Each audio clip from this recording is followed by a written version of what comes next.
Do y'all make decisions based on what's going on in the economy? I do. Hey everyone, welcome back to my channel. Today we're going to be doing my monthly reset for the month of October. Okay, so fourth quarter, here we are, you guys. So we are going to be talking about all the things that we have planned for financially, because I will have my monthly spread that comes out that talks about more of like the other things. This is just the number part of everything that we have going on.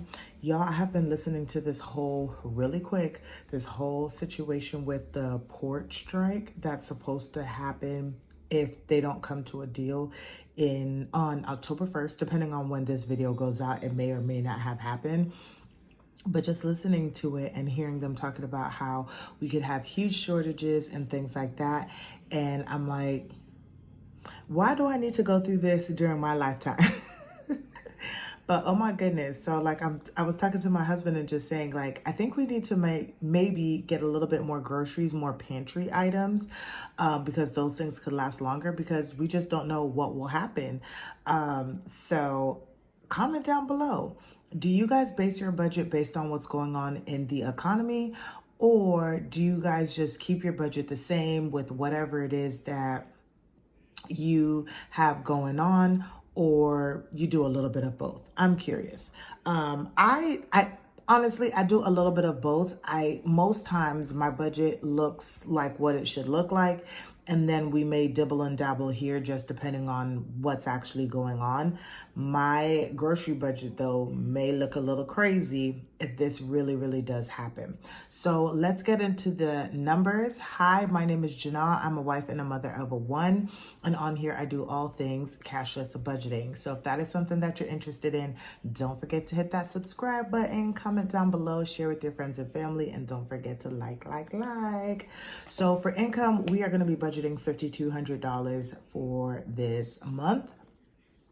And we are just keeping fingers crossed because things have been really slow at my husband's job, but he's very good at his job. But the numbers that we know, both of us normally get like during the summertime, it's just not the same during the wintertime. And with all this turmoil going on with all of these different things, money has just been a little bit slow. So we're going to be holding on to our coins, you guys.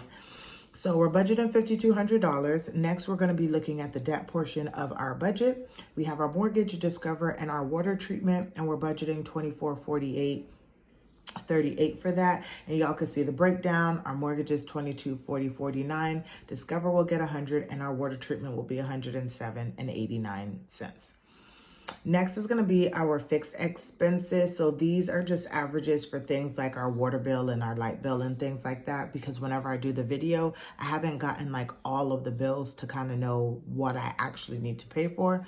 It just depends. So we have daycare at $11.18. Now this I know will potentially change because baby girl will be gone for a week, and at her daycare, they allow you to get 2 weeks free. And so I need to double check with them on that, if they're going to be doing that or if they're just going to give us a credit for November, but that may look a little bit different. Gas, we're budgeting $40. Utilities, which is our water, trash, sewage, and our exorbitant tax fees, we're budgeting $180.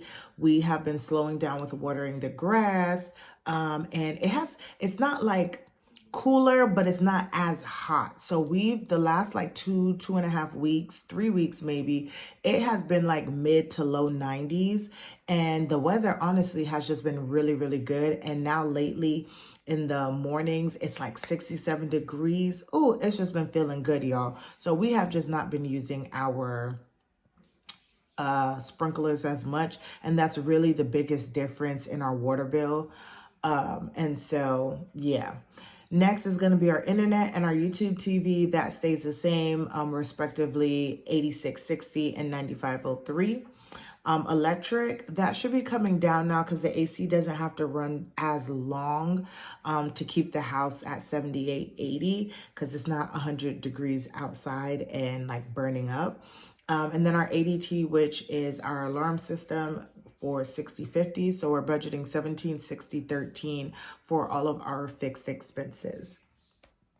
Now we're going over to our spending accounts. So our spending accounts, I do a cashless budgeting system.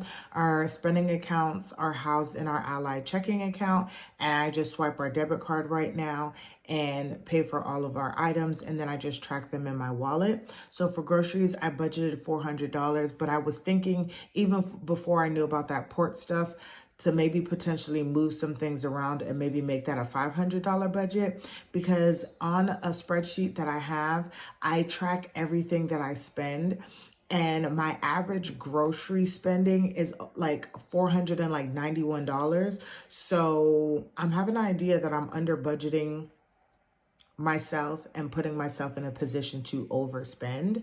But I have also added Sam's Club hauls back, because there are things that actually make sense for us to buy at Sam's Club because it lasts all month. Like I just bought two 24-count eggs, and that will last us the entire month, and I don't have to buy eggs again. And that was maybe $8, but if I had bought eggs at the grocery store, I would have paid maybe $10 or $11 for the entire month, and they're not cage free. And it would be less eggs as well too, so probably even more. I just had to think about that, y'all. So we'll be playing around with that number.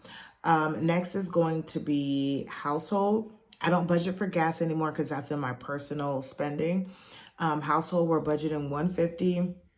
Nothing too crazy. I have already bulk bought for all of the things that we need for household, although I do feel as though I may want to pick up another thing of paper towel and toilet paper, because like I said, with this whole strike thing, we just don't know how far, how long, and how wide the spread might be. And just to make sure, I'm not trying to panic buy, but just trying to make sure that we have enough, because I had already thought that I didn't have enough toilet paper, and I wanted to pick up one. So maybe just making sure that we have that, and then we should be good. We're only a family of 3, so we don't need that much.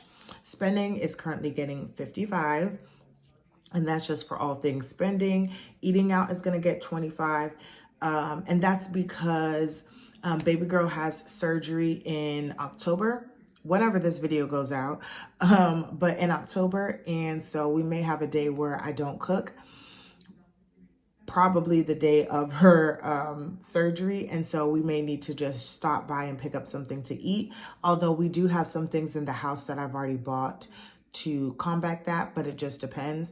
But just a few dollars to be able to help out with that. And then baby girl, she's gonna get $20 in her account. She's not really wearing diapers anymore, which was a really big thing that we had to spend on.